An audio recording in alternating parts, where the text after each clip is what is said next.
بسم اللہ الرحمن الرحیم۔ السلام علیکم ناظرین و سامعین، آپ سن رہے ہیں وطن کی مٹی گواہ رہنا، جس کے مصنف ہیں محترم طارق اسماعیل ساگر صاحب۔ میں ہوں ڈاکٹر محمد انیب سلیمی۔ وطن کی مٹی گواہ رہنا ایک کہانی جس میں وطن عزیز کی خاطر جانوں کا نذرانہ پیش کرنے والوں کا ایک پیغام ہے کہ وطن عزیز کی حفاظت و بقا کی خاطر اپنے گھوڑوں اور تلواروں کو ہمہ وقت تیار رکھیں۔ اس کہانی میں محترم مصنف نے اپنی گزشتہ تحریروں کی طرح ایک مرتبہ پھر نہایت پرکشش انداز میں مکار و صفاق دشمن کے پوشیدہ چہرے کو بے نقاب کیا ہے۔ ملک پاکستان کی خاطر دی جانے والی ہر قربانی ہمیں اپنی منزل مقصود کے قریب تر کرتی ہے۔ تو آئیے ناظرین و سامعین، ہم بڑھتے ہیں اس کہانی کی پہلی قسط کی جانب۔ مسٹر خان، اگلے 3 دنوں میں کسی بھی روز تمہیں پھانسی دے دی جائے گی۔ مجھے افسوس ہے، لیکن یہ سب کچھ تمہاری ہٹ درمی کا نتیجہ ہے۔ ایسا ایک روز ہونا ہی تھا۔ جیل سپرنٹینڈنٹ دوبے نے جذبات سے آری لہجے میں سے مخاطب کیا۔ رات کو اس کی جیل میں آمد کوئی نئی بات تو نہیں تھی، لیکن اس طرح اچانک پھانسی کوٹھریوں کی طرف وہ کسی خاص مقصد ہی سے آیا کرتا تھا۔ چکر حوالدار اور جیل کا دیگر عملہ اس کے پیچھے پیچھے دم ہلاتا یہاں تک آیا تھا، اور اب سب دست بستہ صاحبدان اس کے دائیں بائیں کھڑے تھے۔ ان کی نظریں سپرنٹینڈنٹ دوبے کی طرح خان پر جمی تھیں، جس کے ہونٹ دوبے پر نظر پڑتے ہی پھیل گئے تھے، اور اس کی مسکراہٹ جوں کی توں برقرار تھی۔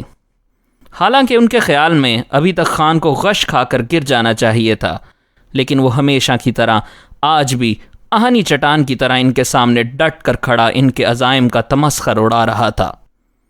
آپ کا شکریہ دوبے صاحب، میں بھی روز روز کی بک بک سے تنگ آ گیا ہوں۔ اب یہ کھیل ختم ہی ہونا چاہیے۔ آپ لوگوں کو کبھی میری بے گناہی کا یقین نہیں آئے گا، اور پھر مرنا تو ایک روز ہے ہی۔ دوبے اس کے برملا جواب سے تل ملا کر رہ گیا۔ خان، تم ابھی بچے ہو، تم نے مرنے کی صرف باتیں سنی ہیں، کسی کو مرتے دیکھا نہیں، خصوصاً پھانسی کے کسی مجرم کو۔ بڑی اذیت ناک موت ہوتی ہے، بڑی دیر میں تڑپ تڑپ کر سسک کر جان نکلتی ہے۔ اکثر مجرم تو 3 گھنٹے تک لٹکے رہتے ہیں سولی پر۔ یہ جو تم چہک رہے ہو، اس غبارے کی ہوا بس اب نکلنے ہی والی ہے۔ اسے باقاعدہ غصہ آ گیا تھا۔ ان کی توقعات کے برعکس خان ابھی تک قدموں پر جو کھڑا تھا۔ مسٹر دوبے، اگر تم اپنے ان پالتو کتوں کے سامنے ذلیل نہیں ہونا چاہتے تو یہاں سے دفع ہو جاؤ، اور اپنے ان آقاؤں کو جن کے اشارے پر تم دم ہلاتے ہوئے یہاں چلے آئے ہو، جا کر صرف یہ بتا دو کہ خان مر جائے گا، مگر اس کا بیان نہیں بدلے گا۔ خواہ مخواہ وہ لوگ تمہاری بھی رات کی نیندیں حرام کر رہے ہیں۔ اگر پچھلے 8 ماہ تک مجھے مسلسل ذہنی اور روحانی عذاب دے کر بھی وہ لوگ مجھ سے کچھ نہ اگلوا سکے، تو اب کیا لے لیں گے وہ مجھ سے؟ اول تو میں پاک سپاہی ہوں ہی نہیں، اور اگر ہوں بھی تو ان سے کہہ دینا کہ وہ مجھ سے مزید 8 سال بلکہ 8 صدیوں تک کچھ نہیں اگلوا سکتے، کچھ نہیں۔ اس کے ہونٹ غصے سے کپ کپا رہے تھے اور جبڑوں کی ہڈیاں ابھر آئی تھیں۔ دوبے جیل ڈپارٹمنٹ میں حوالدار سے ترقی کرتے ہوئے سپرنٹینڈنٹ کے عہدے تک پہنچا تھا۔ وہ بھارتی جیلوں کا مانا ہوا افسر تھا۔ بڑے بڑے بدماش اس کا نام سن کر کانوں کو ہاتھ لگایا کرتے تھے۔ جس جیل میں غنڈہ گردی کا خطرہ ہوتا، حکومت اس کا تبادلہ اسی جیل میں کر دیا کرتی تھی۔ اس نے زندگی میں ہارنا تو کبھی سیکھا ہی نہیں تھا، لیکن اس 25-26 سال کے پاکستانی جاسوس نے اسے اپنے نظریات بدلنے پر مجبور کر دیا تھا۔ وہ مسلسل 8 مہینے ٹارچر سینٹروں میں تفتیش کاٹنے کے بعد یہاں پہنچا تھا۔ اس کی آمد سے ایک روز پہلے ہی CIB کے 3 اعلیٰ افسر دوبے کے سامنے اس کا مکمل کچا چٹھا، جو صرف ان کی اطلاعات کی حد تک تھا، بیان کر چکے تھے، اور یہ بھی بتا چکے تھے کہ وہ ان اطلاعات میں سے کسی ایک کی تصدیق اس کی زبانی نہیں کروا سکے۔ انہوں نے دوبے کو بطور خاص یہ بات سمجھا دی تھی کہ یہ چھوکرا ٹک کر بیٹھنے والا نہیں، اگر اسے ذرا سی بھی سہولت مل گئی تو وہ اپنی سی کر گزرے گا۔ ٹنڈن صاحب، خان کے کیس انچارج کی بات پر دوبے نے کہہ کہا لگا کر خان کی تصویر پر بڑی حقارت بھری نظریں ڈالتے ہوئے کہا، میں نے بڑے بڑے بدماش سیدھے کر دیے ہیں، یہ 2 ٹکے کا پلہ، اس کی مجال ہی کیا ہے کہ ایک جھٹکا بھی برداشت کرے؟ جیل کی مار بڑی بری شے ہے، بڑے بڑوں کے کسبل نکل جاتے ہیں مہاراج جی۔ ٹنڈن نے بے یقینی کی سی کیفیت سے اس کی طرف دیکھتے ہوئے کہا، دوبے صاحب، اگر آپ ہماری کوئی بھی مدد کر سکیں تو یہ سرکار کی بڑی مہان خدمت ہوگی۔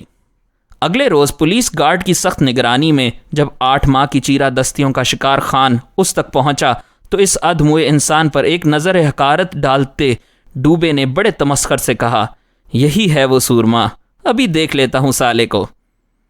کہنے کو تو اپنی ترنگ میں جو جی میں آیا وہ کہہ گیا، لیکن جواب میں خان نے مغلظات کا جو طوفان اگلا، اس نے دوبے کو تو پاگل ہی کر دیا تھا۔ وہ وحشی درندوں کی طرح اس وقت تک اس پر بیت برساتا رہا جب تک اس کے بازو شل نہ ہو گئے، لیکن ہر ضرب پر اس کو نئی گالی سے نوازا جاتا، اور آخر بے بس ہو کر اس نے چکر حوالدار مہنگا مل کو بلا لیا اور حکم دیا، لے جاؤ اس لوفر کو اور اس کا دماغ ٹھیک کر کے میرے سامنے پیش کرو۔ مہنگا مل اسے اپنے ساتھیوں کی مدد سے گھسیٹتا ہوا چکر میں لے گیا، اور ڈیوڑی سے خان کے پھانسی کوٹھڑے میں پہنچنے تک اسے 3 پھینٹیاں مل چکی تھیں، لیکن مہنگا مل چکرا کر ہی تو رہ گیا۔ بھگوان جانے یہ شخص کس مٹی کا بنا ہے مہاراج جی، اس نے تن کے سیدھے کھڑے ہوتے ہوئے دوبے کے سامنے اپنی بے بسی ظاہر کرتے ہوئے کہا، ہم نے اس کے منہ پر گندگی مل کر ہاتھ پیر باندھ کر کوٹھڑی میں پھینک دیا ہے۔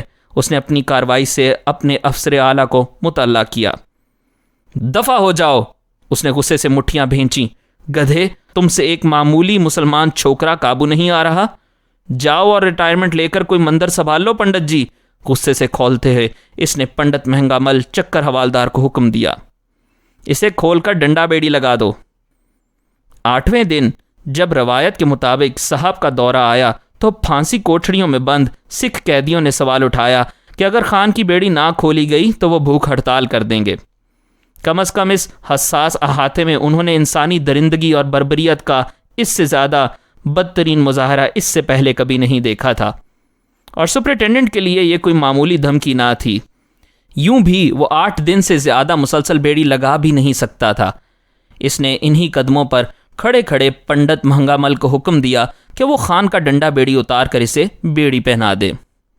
خود اس نے خان والی کوٹھڑی کے سامنے رکنے کی ہمت بھی نہیں کی تھی، اور تیزی سے اپنا راؤنڈ مکمل کر کے پھانسی احاطے سے باہر نکل گیا تھا۔ چکر حوالدار مہنگا مل جب اپنے ساتھ مشقتی لوہار پنجے والے کو لے کر اس کی بیڑیاں اتارنے آیا تو خان کے ہونٹوں پر ہمیشہ جیسی طنزیہ مسکراہٹ حسب معمول چپکی ہوئی تھی۔ بس اس نے حوالدار کا تمسخر اڑایا۔ خان کے منہ سے نکلے صرف ایک لفظ نے ہی اس کے تن بدن میں آگ لگا دی تھی۔ اس طرح تو کبھی بڑے سے بڑے بدماش نے بھی اس کا مضحکہ نہیں اڑایا تھا۔ مہنگا مل چپ کا کھڑا رہا۔ وہ پرانا ملازم تھا اور بخوبی جانتا تھا کہ معاملہ اس سے بھی آگے جا سکتا ہے۔ جب کوئی قیدی اپنی سی کرنے پر آ جائے تو وہ کچھ بھی کر سکتا ہے۔ خان کی نہ صرف بیڑی بدلی گئی بلکہ پھانسی احاطے میں بند سزائے موت کے قیدیوں کی دھمکی پر جو اب خان کو ہیرو کا درجہ دینے لگے تھے، جیل حکام کو خان کے لیے جیل سے اسپیشل ڈائٹ لگوانی پڑی۔ پہلی مرتبہ وہ آج خان کے دو بدو کھڑا ہو کر رات کی تاریکی میں اس سے محو گفتگو تھا۔ اس نے یہ ڈرامہ انٹیلیجنس حکام کی ہدایت پر کھیلا تھا، لیکن اب بڑی شدت سے اسے اپنی سبکی کا احساس ہو رہا تھا۔ وہ بڑی تیزی سے بغیر کچھ کہے سنے لمبے لمبے ڈگ بھرتا اپنے دفتر میں آ گیا۔ غصے سے اس کے جسم پر لرزہ طاری تھا۔ رات کے 11 بج چلے تھے اور ساری جیل پر موت کا سناٹا طاری تھا۔ کچھ سوچ کر اس نے فون اٹھایا اور انٹیلیجنس کے اعلیٰ افسر ٹنڈن کا نمبر ڈائل کیا۔ ٹنڈن پچھلے 28 گھنٹے سے ایک خصوصی کیس کے سلسلے میں مسلسل جاگ رہا تھا، اور ابھی اس کی آنکھ لگے بمشکل آدھا گھنٹہ ہی گزرا تھا کہ اچانک گھنٹی کی کرخت آواز نے اسے نیند سے بیدار کر دیا۔ پہلے تو اسے کچھ سمجھ ہی نہ آئی۔ آنکھوں میں گھس جانے والی تیز جلن نے اس کا دماغ معوف کر دیا، اور جب وہ کچھ سمجھنے کے قابل ہوا تو اس کا جی چاہا کہ فون اٹھا کر دیوار سے دے مارے، لیکن سوچ کر کہ کہیں کسی بڑے افسر کا نہ ہو، اپنے ارادے کو عملی جامہ نہ پہنا سکا۔ ہیلو، وہ فون کان سے لگاتے ہی دھاڑا۔ میں دوبے بول رہا ہوں۔ دوسری طرف سے بولنے والی آواز اتنی اونچی تھی کہ ٹنڈن کو بالکل لاشعوری طور پر فون کو کان سے پرے کرنا پڑا۔ کیا بات ہے؟ اتنی رات گئے کیا مصیبت آ گئی؟ اس نے پھاڑ کھانے والے لہجے میں دوبے کو جواب دیا۔ بات کچھ نہیں، تم سب لوگ جاؤ جہنم میں۔ میں تمہارا ماتحت نہیں کہ تمہارے اشاروں پر ناچتا رہوں، سمجھے تم؟ اس کے انداز تخاطب اور باتوں نے ٹنڈن کو تو پاگل ہی کر دیا تھا۔ Shut up! چلا کر اس نے فون کریڈل پر پٹخ دیا۔ دوسری طرف دوبے نے بھی اسے باقاعدہ گالیوں سے نوازتے ہوئے اپنا فون بند کر دیا تھا۔ رات وقت کے سینے پر پاؤں دھرتی ہولے ہولے اپنے انجام کی طرف رینگ رہی تھی۔ بادلوں کے وہ منتشر ٹکڑے جنہوں نے سر شام ہی آسمان کو سمیٹنا شروع کر دیا تھا، اب اجتماعی شکل میں چاند کے گردا گرد آہنی فصیل کی طرح تن گئے تھے۔ ایک زوردار دھاڑ اچانک ہی آسمان کے سینے سے بلند ہوئی اور ٹپ ٹپ بوندیں گرنے لگیں۔ جلد ہی ان بوندوں نے موسلادھار بارش کی شکل اختیار کر لی۔ بوڑھا آسمان شاید پھانسی کی کوٹھڑیوں میں بند اس جوان مرد کی حالت زار پر آنسو بہا رہا تھا، یا پھر اس سے خان کی یہ بے بسی دیکھی نہ گئی اور اب وہ گرج گرج اور برس برس کر اپنے غم و غصے کا اظہار کر رہا تھا۔ خان اپنی کوٹھڑی کے سلاخوں والے دروازے سے آن لگا تھا۔ اس کے سامنے مختصر سے احاطے پر موسلادھار بارش کا رقص اسے خاصی لطافت فراہم کر رہا تھا۔ وہ بھی تو ایک ایسی ہی رات تھی جب آج سے قریباً 2.5 سال پہلے اس نے موت کی اس طویل اور اندھی شاہراہ پر پہلا قدم رکھا تھا۔ اپنی ٹریننگ کے خاتمے پر جب وہ پہلی مرتبہ اہم مشن پر روانہ ہو رہا تھا تو اس بوڑھے صوبیدار میجر نے، جو اس کا انسٹرکٹر بھی تھا، اسے کہا تھا، بیٹا اصل میں ایک ہی بات یاد رکھنا چاہیے۔ وہ کیا سر؟ نہ جانے اس نے کیوں خلاف اصول اس سے یہ سوال کیا۔ دیکھو بچے، یہ جسم جو ہے نا، یہ کچھ بھی نہیں ہے، کچھ حیثیت نہیں اس کی۔ زندہ رہنے والی چیز تو روح ہے بچے۔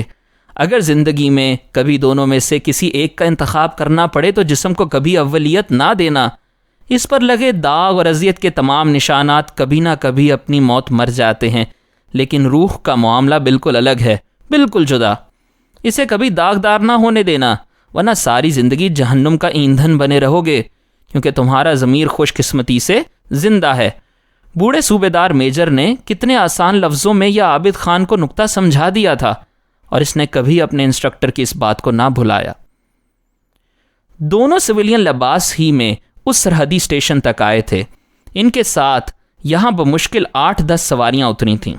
بوڑھے انسٹرکٹر نے اسٹیشن کے ایک کونے میں لگے نل پر منہ ہاتھ دھونے کے بہانے اس وقت تک انتظار کیا جب تک تمام سواریوں نے اپنا راستہ نہ ناپ لیا۔ آؤ چلیں، اس نے بوڑھی اور جہاں دیدہ نظروں سے ماحول پر ایک طائرانہ نظر ڈالنے کے بعد اسے مخاطب کیا۔ دونوں ریلوے لائن عبور کر کے شہر کی متضاد سمت میں چلنے لگے۔ بوڑھا انسٹرکٹر اسے 2-3 میل کھیتوں کے بیچوں بیچ پیدل چلاتا اس ڈاک بنگلے تک لے آیا جو انہی مقاصد کے لیے عموماً ریزرو رہا کرتا تھا۔